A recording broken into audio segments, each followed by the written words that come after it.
I had a sort of holiday job in the middle of university to pay off some debts. There was a thunderstorm rolling around outside, which was quite exciting. Put me on edge a little bit. And I opened the cupboard door in the corner and I saw a papier-mâché ball. Picked it up, thinking it was just a piece of Year 7 work, and turned out it wasn't papier-mâché, it was in fact a mummified head. I was quite surprised. As I looked at it closely, I realised that I had seen it before when I was at primary school, and the person who'd owned it had sort of trooped this mummy round, you know, showing the primary school kids about ancient Egypt, and it was just a surprise to sort of bump into it again whilst cleaning a classroom. News of the incredible discovery of the mummy in the school cupboard spreads fast.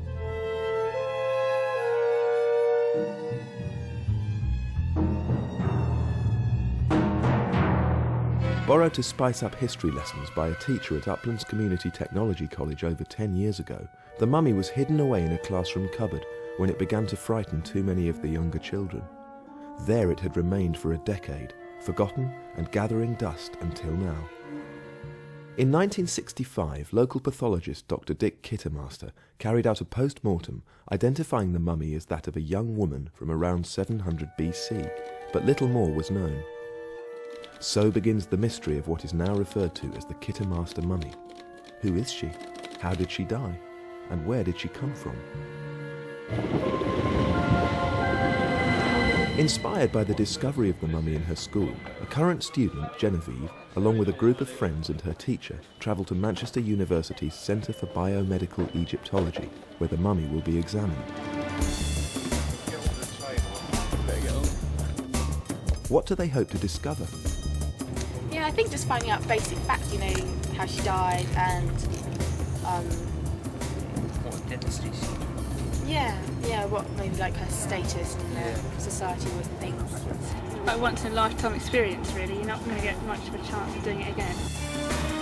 It's really nice to always be able to hang whatever you're teaching on something that they can relate to. The whole process of making slides and everything is now going to come alive because I can relate it all to the mummification process and the histology and it just make it more interesting, really. Manchester University is the only centre in the world to carry out research in this field. Here, they interview famous Egyptologist Professor Rosalie David. What would you look for? At the moment, no. The X-rays will tell us if there's any evidence, particularly in the skull, I mean. But we will do histology, and I think you're going to see some of the histology samples. I don't know what is in them, so it's all going to be new. What can these fragments of bone and skin tell us about who this person was? The area of tissue that I'm interested in is, if you look at the monitor now, is that grey area now.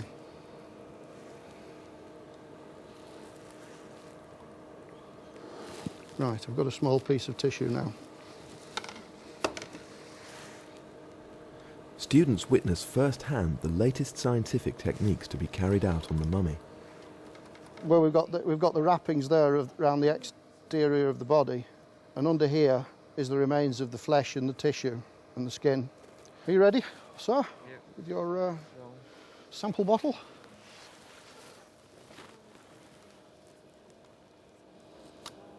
Now that I've loosened it, I might try it with the light. We try and get a spread of different sorts of samples: textile, tissue, insect remains and resin. There we go.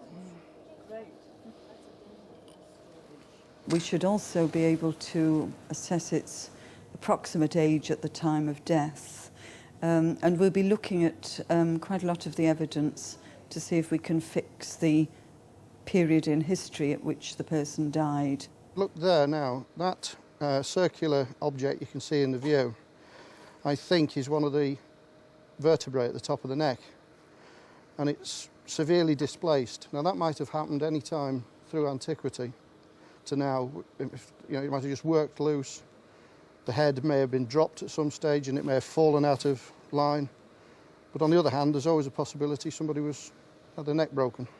There is displacement of the vertebra, which could be the result of strangulation, but it could also be part of the mummification process. What it doesn't seem to be is some kind of dislocation after death. So we'll be looking at whether it's at the time of mummification or when the person was alive. Is there a darker side to the Kittermaster mummy? Could she have been murdered? The vertebrae are being pushed up into the base of the skull, and it was actually lodged there. So they think it has been put there by force rather than just fallen there. Strangle or crack on the back of the neck. Well, we didn't really get many answers today, but I think we will have more answers when they do the testing and they look at the samples that like Liam and the professor took today. So I think we'll have more answers in a couple of months. Convinced there is more to uncover about the Kittermaster mummy, Genevieve makes her way to Mayfield, a small village not far from Uplands Community College. She is keen to interview Dr. Kittermaster's widow. Perhaps she can fill in the gaps and reveal more about her husband's work. I was a nurse at St Thomas's, which is where I met Dick and came upon all this story. And when I first met him, or when we decided to get married, it was a matter of love me, love my mummy. How did your husband come by the mummy in the first place? In 1964, he was contacted by a colleague at Cardiff University who said they had had a lot of mummies, I don't quite know how to describe that, delivered, and one of them was in very bad condition, and so they couldn't exhibit the mummy. Him, they thought, it was a male. And so they wanted they wanted Dick to unwrap her and see if they can find what they could find out about her. What was already known about the mummy when Dick received it? Cardiff Museum were worried about the authenticity of this because A, the mummy was in very bad condition, and B, the coffin lid didn't actually fit the coffin. They thought that it was a he, and that he was a royal carpenter, aged about 30, from the 25th dynasty. Could you describe to me what you know about the original autopsy? Dick managed to get hold of a theatre, but just for 3 hours, because you can imagine they're quite sought after. And so he had 3 hours to unwrap the body. Word got out to the British Museum that this was what was going to happen. So they came to, I think, oversee, to make sure he did it correctly and didn't ruin this mummy anymore. And the main thing was to discover the sex of the body, because that was their basic need, really. And Dick was, I think the local hospital staff were quite amused how the Egyptologists got very nervous as they got below the waist, but they didn't find any external genitalia, so she was obviously a woman, which immediately made her, well, who was she? Yeah. We didn't know. Obviously not a royal carpenter. Not a royal carpenter, no. During the endoscopy carried out on the mummy during our trip to Manchester, the professor noted she had a displaced vertebrae. Oh, really? And she speculated that she might have been strangled, maybe even murdered. What else did Dr. Kittermaster find out about the mummy from his autopsy, and did he have any theories about her cause of death? Yes, because she was so badly damaged, her rib cage was completely stove in, pelvis wasn't in very good shape.